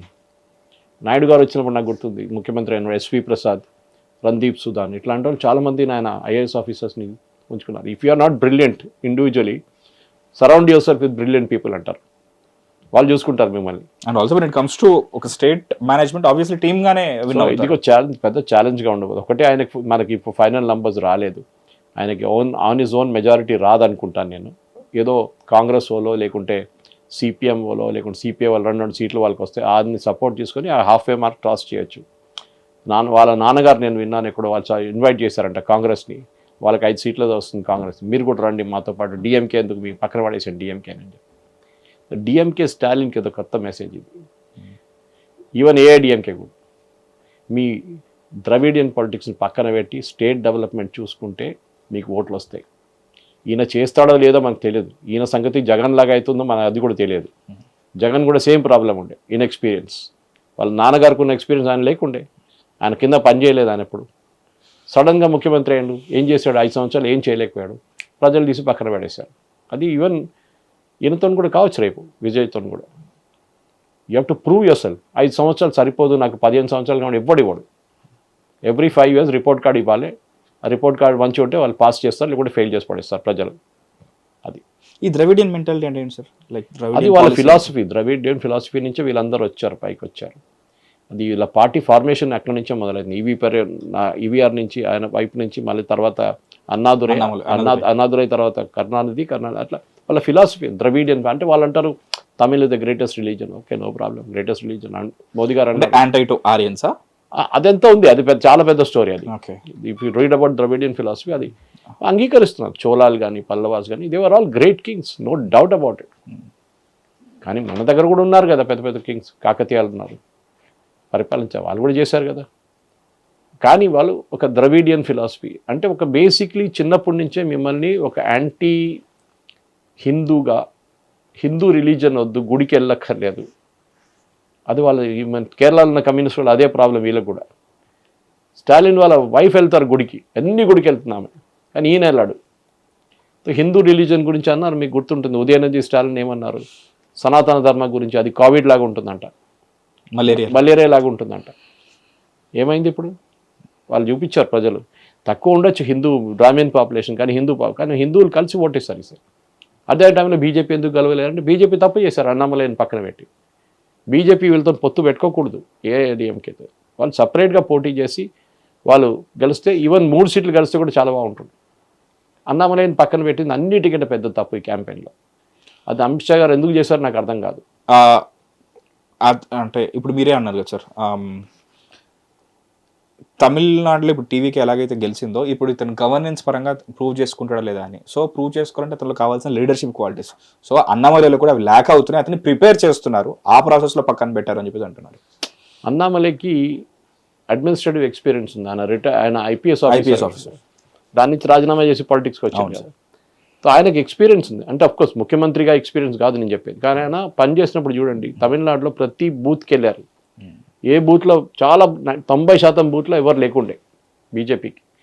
సంవత్సరం పాటు తిరిగి ప్రతి బూత్లో 10 మందిని అపాయింట్ చేసి వాళ్ళతో మాట్లాడి మోటివేట్ చేశారు. దానికోసం బీజేపీ ఓట్ షేర్ ఎలక్షన్ తర్వాత ఎలక్షన్ అన్నామలై వచ్చిన తర్వాత 15% దాకా వచ్చింది. 5%, 4% ఉండే ముందు. అది నేర్చుకోవాలి. సో చేసిన తప్పు ఇది. సో బీజేపీ కూడా వాళ్ళ వైపు నుంచి లాంగ్ టర్మ్ చూసుకోవాలి. కానీ ద్రవిడియన్ పాలిటిక్స్లో నాకు చాలా, విజయ్ గెలిచారని కాదు, I was very happy with this fellows getting knocked of. AIADMK కానీ డిఎంకే చాలా అరగెన్స్ పోయి, ఎస్పెషల్లీ డిఎంకే. సో వాళ్ళ మీద హేటెడ్ ప్లస్ అయింది. నెక్స్ట్ ఏఐడిఎంకేకి ఏంటంటే జయలలిత మేడం పోయిన తర్వాత, ఆమె చనిపోయిన తర్వాత ఇప్పుడు కొత్త లీడర్ లేరు వాళ్ళ దగ్గర. ఎడప్పాడి పళనిస్వామి, ఆయనకి కరిష్మా లేదు, ఏం లేదు. That is where Annamalai had an advantage and Joseph Vijay had an advantage. Of course lost is my own state Kerala. Sir Puducherry కూడా ఉంది sir. Puducherry was expected. Puducherry ఆయన పాపం తప్పట్లేరు, గెలుస్తారు. 20 సీట్లు వచ్చింది అనుకుంటా ఈసారి. Then we'll know how much is the total thing. Narayana Swamy garu, కానీ ఆయన చాలా మంచి మనిషి. ఈవెన్ మోదీ గారు కూడా చాలా రెస్పెక్ట్ ఇస్తారు ఆయనకి. So there is nothing wrong with it, ఏమన్నా. Okay, now coming back to Kerala, మీ స్టేట్. ఎస్, సో కేరళలో ఎందుకు ఈసారి ఇట్లాంటి రిజల్ట్ వచ్చింది, అది చాలా పెద్ద ఒక క్వశ్చన్ అన్నమాట. దాన్ని చెప్పాలంటే బేసిక్లీ ఒక ముఖ్యమంత్రి వ్యతిరేకంగా ఒక యాంటీ ఇన్కంబెన్సీ ఉంటుందా, పార్టీ వ్యతిరేకంగా ఉంటుందా అని ఒక పెద్ద క్వశ్చన్ ఉంటుంది ఇప్పుడు. ఈ ముఖ్యమంత్రి వ్యతిరేకంగా ఉంది. కమ్యూనిస్ట్ భావజాలం అంటే కలిసి పనిచేయడం అంటుంది. ఈ ముఖ్యమంత్రి ఎట్లా కాదు. ఈయన వచ్చినప్పటి నుంచే పినరాయి విజయన్ ఒక మావో లాగానో, ఒక స్టాలిన్ లాగానో, ఆ స్టాలిన్ రష్యన్ స్టాలిన్, తమిళనాడు స్టాలిన్ కాదు, లేకుండా మన Kim Jong Un north Korea, అట్లా బిహేవ్ చేస్తారనమాట. ఎవరిని పక్కన రానియడు, ఎవరిని ట్రస్ట్ చేయరు, మినిస్టర్ని మంచిగా పర్ఫామ్ చేసే వాళ్ళని తీసి పక్కన పడేస్తారు. కరప్షన్లో నంబర్ 1. గోల్డ్ స్కామ్ మనకు తెలుసు, ఎయిర్పోర్ట్ పట్టుకున్నారు అది. దాని తర్వాత శబరిమల ఇష్యూ వచ్చింది. లా అండ్ ఆర్డర్ ఫస్ట్ ఉండే, దాని తర్వాత గోల్డ్ క్లాడింగ్ తీసేసారు, అది ఇంకో స్టోరీ. అది శబరిమల దాంట్లో చాలామంది మీద ఇప్పుడు కూడా 5,000 నుంచి 6,000 కేసులు ఇప్పుడు నడుస్తున్నాయి. ఆయన పెట్టిన కేసులు, లాఠీ చార్జ్ చేశారు, మహిళలు కొట్టారు, చాలా చేశారు ఆయన. దాని తర్వాత ఆయన కూడా ఉంది కదా కమ్యూనిస్ట్ భావజాలం అంటే ఏంటి, గుడికి వెళ్ళకూడదు, రిలీజన్ అని లేదు. కానీ అదే గుడికి దేవస్వం గుడి పెట్టి డబ్బులు గుంజుకుంటారు, హుండీల నుంచి, అక్కడి నుంచి, ప్రసాదం నుంచి అంతా. అది వాళ్ళకి ప్రాబ్లం లేదు. ఇప్పుడు రీసెంట్లీ వాళ్ళ కూతురు వ్యతిరేకంగా కూడా కరప్షన్ కేసులు వచ్చింది. ఆమెకి ఒక కంపెనీ ఉంది కేరళలో, రుటైల్స్ అండ్ మినరల్స్ అని చెప్పి, కేరళ రుటైల్స్ అండ్ మినరల్స్. వాళ్ళు ₹1,30,00,000 ఇస్తుంది నెలకి, ₹1,30,00,000. ఎందుకు అని చెప్పి ఎంక్వైరీ చేస్తే ఆమె Microsoft word, Microsoft Excel install చేస్తుందంట సిస్టంలో. దానికి ₹1,00,00,000 అంట. మనందరూ తెలుసు, ఈవెన్ ఒక క్లాస్ 7 అమ్మాయి మైక్రోసాఫ్ట్ వాళ్ళే ఇన్స్టాల్ చేసుకుంటారు కాబట్టి నార్మల్ లీగల్ వర్షన్ చెప్తున్నాను. ఎవరు చేయక్కర్లేదు, అంత పెద్ద పని కాదు. ₹1,00,00,000 ఇవ్వడానికి లంచం ఉండే, దాని లంచంకి ఇంకో పేరు చెప్పారు. ఇది తర్వాత అందరు నవ్వినప్పుడు వాళ్ళకి అర్థమయ్యేది ఇది కరెక్ట్, వాళ్ళు చెప్పిందంత కరెక్ట్ కదా, మైక్రోసాఫ్ట్ వర్డ్కి ఇన్స్టాల్ చేయడానికి ₹1,00,00,000 ఏంటి అని నెలకి. సో ఆమె వ్యతిరేకంగా కరప్షన్ కేసెస్ చాలా ఉన్నాయి. సో అది కాకుండా ఆయన అరెగెన్స్, అహంకారం, చెప్పాను చూడు నేనే అన్నీ నేనే అని. వాళ్ళ దగ్గర ఒక మినిస్టర్ ఉండే కేకే శైలజ అని చెప్పి, కోవిడ్ టైంలో ఆమె హెల్త్ మినిస్టర్ ఉండే, చాలా బాగా పనిచేస్తుంది. మీకు గుర్తుండే కేరళలో కోవిడ్ కేరళ నుంచి స్టార్ట్ అయింది. చైనా నుంచి వచ్చినాక మెడికల్ చదువుతున్న అమ్మాయి, మెడిసిన్ చదువుతున్న అమ్మాయి, మలయాళీ అమ్మాయి మా హోమ్ టౌన్కి వచ్చింది, కొచ్చిన్కి వచ్చి ట్రిచ్చూర్కి వచ్చింది. అక్కడ స్టార్ట్ అయింది ఫస్ట్ కేసు. ఓకే, కేరళలో ఫస్ట్ స్ప్రెడ్ అయింది కోవిడ్. కానీ కేరళ హెల్త్ సిస్టమ్ చాలా బాగుంటుంది. చిన్న ఊర్లో కూడా ఒక హాస్పిటల్ ఉంటుంది. అది పెద్ద advantage. And health care system is the best even compare to Sweden and Finland, అంత బాగుంటుంది. సో అక్కడ ఆమె ఇమీడియట్గా దానికి కావాల్సిన ఎక్స్పర్ట్స్ని తెచ్చుకొని పీపీ కిట్లు అన్నీ అరేంజ్ చేసింది, చాలా బాగా హ్యాండిల్ చేసింది ఆమె. ఇంతకు ఆమెకి ఒక యుఎన్ అవార్డు కూడా వచ్చింది. ఇది ఈయనకు నచ్చలేదు. అరే నాకన్నా పాపులర్ ఎవరు అయిపోతున్నారు ఇక్కడ, రేపు ఈమె కూడా రేపు ముఖ్యమంత్రి క్యాండిడేట్ కావచ్చు కదా. సో ఆయన ఆమెని క్యాబినెట్ని తీసేశారు. రీజన్ ఏమని చెప్పారు సార్? రీజన్ ఏం లేదు. పినరాయి విజయన్ రీజన్ అడుగుతారా మీరు? అంతే సంగతి. ప్రెస్ వాళ్ళు పిలిచి గెట్అవుట్ అన్నాడు, ఒకరోజు పిలిపించి గెట్అవుట్ అన్నాడు. ఎందుకంటే వాళ్ళు ఏదో ప్రశ్నలు అడుగుతారు, భయపడ్డాడు. ఎవరో చెప్పారు వచ్చి సార్ ఏదో గోల్డ్ స్మగ్లింగ్ గురించి ఏదో అడుగుతారంటే అందరు గెట్అవుట్ అన్నాడు. నోరు మూసుకొని వెళ్ళారు అందరు. అట్లా ఉన్నారు. మాట్లాడిన పెద్ద బయటకు వచ్చి మోదీ గారిని తిడతారు ఇదే ప్రెస్ వాళ్ళు. పినరాయి విజయన్ అడ్డుకోవడానికి దమ్ము లేదు వీళ్ళకి. యాంటీగా ఏం లాయర్ కూడా సార్ అక్కడ? ఆయన ఒక డిక్టేటర్ లాగా మారిపోయాడు. Okay, dictator, absolute dictator. ఇంట్లో స్విమ్మింగ్ పూలు, 10 ఆవులు వాళ్ళ కోసం. సీఎం అఫీషియల్ రెసిడెన్స్లో రెనోవేషన్కి కోట్లు ఖర్చు చేశాడు. లిఫ్ట్ పెట్టుకున్నాడు. సరే చేయండి, మీకు వాయిస్ ఓల్డ్ అయినప్పుడు కొంచెం లిఫ్ట్ కాలుకు ప్రాబ్లం ఉంటే లిఫ్ట్ పెట్టుకుని ఎవరు వద్దనట్లేదు. మనం ఇండిపెండెంట్ హౌసెస్లో కూడా చూస్తాం, ఇక్కడ లిఫ్ట్ పెట్టుకుంటారు కొంత ముసలోళ్ళు ఉన్న వాళ్ళు. కానీ ఈయన అది కాదు. ఒక యాత్ర చేసిండు కేరళలో, నార్త్ కేరళ నుంచి ట్రివాండ్రం దాకా ఒక బస్సులో. ఆ బస్సు మీద ఖర్చు పెట్టిండు ఒక 5 కోట్లు. అది కాకుండా ప్రతిరోజు తిండి పెట్టడానికి కాంట్రాక్టర్స్ దగ్గర నుంచి, పెట్రోల్ బంక్ ఓనర్ దగ్గర నుంచి డబ్బులు గుంజుకున్నారు. ఈ మినిస్టర్స్ అందరూ ఒక 40 మంది మినిస్టర్స్ తిరిగారు తోడు. అది ఒఫీషియల్ సీఎం జియోలో ఉంది. అది పెట్రోల్ బంక్ ఓనర్స్ కాంట్రాక్టర్స్ దగ్గర డబ్బులు తీసుకొని, గవర్నమెంట్ దగ్గర డబ్బులు లేవు తిండి పెట్టడానికి. ఇది సంగతి. ఇట్లాంటి ముఖ్యమంత్రి వ్యతిరేకంగా కాంగ్రెస్ ఇప్పుడు గెలిచారు. అక్కడ కేరళలో 2 ఫ్రంట్స్ ఉంటుంది, 2 అలయన్సెస్ ఎప్పటి నుంచో. ఒకటి పేరు UDF, United Democratic Front. Congress, Muslim League, దీంట్లో 2 పెద్ద ప్లేయర్లు. ఇటువైపు LDF, Left Democratic Front, CPM, CPI, దాని తర్వాత చిన్న చిన్న పార్టీలు.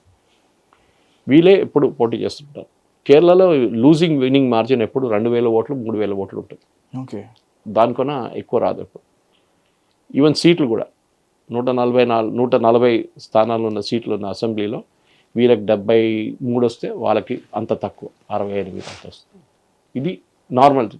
కానీ 15 సంవత్సరాల ముందు నుంచి మోదీ గారు వచ్చినప్పటి నుంచి బీజేపీ రావడం మొదలుపెట్టారు. 3%, 4% ఓట్లు అంటే బెంగాల్ లాంటివి. కానీ బెంగాల్ ఇంకొక ఎక్స్ట్రీమ్కి వెళ్ళిపోయారు. ఇక్కడ మ్యాక్సిమం 15%కి వచ్చేసారు ఇప్పుడు. కేరళలో హిందువులు మైనారిటీ, 43% హిందువులు ఉన్నారు కేరళలో. సో ఆ ముగ్గురు స్ప్లిట్ అయిపోతారు. ఒకరు సిపిఎం కోటేస్తారు ఒక గ్రూపు, నెక్స్ట్ గ్రూప్ కాంగ్రెస్కి, బీజేపీ. దానికోసం బీజేపీకి 15% వస్తుంది. ఓకే, ఏ రోజు కమ్యూనిస్ట్ వాళ్ళు ఓటు చేసే వాళ్ళు వెస్ట్ బెంగాల్లో చేసినట్ల బీజేపీకి వేస్తే ఆ రోజు బీజేపీ 10 సీట్లు గెలుస్తుంది. ఇవాళ యాజ్ ఆఫ్ నౌ 3 సీట్లు గెలవబోతున్నారు BJP, which is a record. ఎందుకంటే దీనికన్నా ముందు నేను అనుకుంటాను 2-3 ఎలక్షన్ల ముందు, అసెంబ్లీ ఎలక్షన్ ముందు 1 సీట్ గెలిచారు నేమం నుంచి, సబబ్ ట్రివాండ్రం. ఇప్పుడు అక్కడ రాజీవ్ చంద్రశేఖర్ గారు పోటీ చేస్తున్నారు, స్టేట్ ప్రెసిడెంట్. ఆయన కూడా బహుశా గెలుస్తారు. 2 సీట్లు ఆల్రెడీ గెలుచుకున్నారు బీజేపీ. ఓకే, సో ఇది పరిస్థితి. కేరళలో ఒక ఏం చెప్తారు, అహంకారం నిండిన మంచి తల మీద ఏం చెప్తారు కిరీటం పెట్టుకుని తిరుగుతున్నాడు. ఆయన తీసి పక్కన చెత్తగొడ్లు పడేశారు ఇవాళ. అది జరిగింది అక్కడ. Nice. So this is overall thing. మనం రేపో ఎల్లుండి కూర్చొని కొంచెం డీటెయిల్గా టచ్ స్క్రీన్ మీద అనలైజ్ చేసి, బై ది టైం ఈ వీడియో చూసేసరికి ఇంకా క్లియర్ నంబర్స్ కూడా వచ్చేసి ఉంటాయి. సెలబ్రేషన్ స్టార్ట్ అయిపోయి ఉంటాయి. ఆ నంబర్స్ గురించి ఇంకా క్లియర్ నంబర్స్ ఉంటే ఇంకా ఎక్కడ లైక్ ఒక్కొక్క కాన్స్టిట్యూషన్ వైజ్ ఏం జరిగింది అనేది ఇంకా బెటర్గా తెలుసుకోవచ్చు. We can go constituency wise, no problem. Okay, will do that. And like you know చారిత్రాత్మక విజయాలు సార్ నిజంగా ఇవి. ఎందుకంటే బెంగాల్లో అసలు ఈసారి బీజేపీ రాకపోతే ఇంకెప్పటికీ రాదు అనే సిచ్యువేషన్ నేనున్నాను. అలాంటిది మొత్తానికి అక్కడ మొత్తం లైక్ యూనో జెండా పాతారు. ఎట్ ది సేమ్ టైం తమిళనాడులో కూడా ఆ అన్ప్రెడిక్టబుల్గా ఏమవుతుంది అనుకుంటే తమిళనాడులో ఇది జరగడం, కేరళం అది నేను ఎక్స్పెక్ట్ చేసిందే, అండ్ అస్సాం తెలిసిందే ముందు, పుదుచ్చేరి కూడా మీరే చెప్పారు ఇప్పుడు. సో ఓవరాల్గా ఇది ఈ నంబర్స్ వెనకాల ఉన్న లైక్ ఆ క్యాంపెయిన్ కానీ ఆ ముఖ్య ఉద్దేశం కానీ స్టార్టింగ్ నుంచి జరగడానికి కానీ, అంటే సంవత్సరం మొత్తం మనం సిలబస్ చదువుకుంటాం కానీ ఎగ్జామ్లో ఏం రాసాము దాని నుంచి వచ్చిన రిజల్ట్ అనేది ముఖ్యం. సో అదే జరిగింది, అండ్ ఫైనల్ రిజల్ట్ వచ్చిన తర్వాత ఇంకా బెటర్గా తెలుసుకుందాం. Stay tuned to Hit TV, this is Mahesh. Hit TV app, ఇందులో short news, live news, entertainment shows, movies, digital magazines తో పాటు మీ జిల్లా వార్తలను కూడా ఫ్రీగా చూడొచ్చు. ఇంకెందుకు ఆలస్యం, వెంటనే హిట్ టీవీ యాప్ ని డౌన్లోడ్ చేసుకుని ఫ్రీగా ఎంటర్టైన్మెంట్ పొందండి. Hit TV app. Hit TV app. Please download hit TV app. Hit TV యాప్ని ఫ్రీగా డౌన్లోడ్ చేసుకొని ఎంజాయ్ చేయండి. మీకు నచ్చిన ఎంటర్టైన్మెంట్ కోసం హిట్ టీవీ యాప్ ని ఫ్రీగా డౌన్లోడ్ చేసుకుని ఎంజాయ్ చేయండి. హిట్ టీవీ యాప్ని డౌన్లోడ్ చేసుకుని ఆస్వాదించండి, ఆశీర్వదించండి. ఇంతమంది సెలబ్రిటీలు హిట్ టీవీ యాప్ ని డౌన్లోడ్ చేసుకోండి అని చెప్తున్నారంటే ఎంత మంచి యాప్ ఆలోచించండి. అమెరికా అమెరికా అమెరికా అమెరికాలో చదవాలనుకునే వాళ్ళకి విశ్వసనీయమైన పేరు మన శౌర్య కన్సల్టెన్సీ. UK లో 1 year masters, UK లో 1 year masters, 2 years work permit up to 5 years visa. Contact Saurya Consultancy. Contact 89851 89851.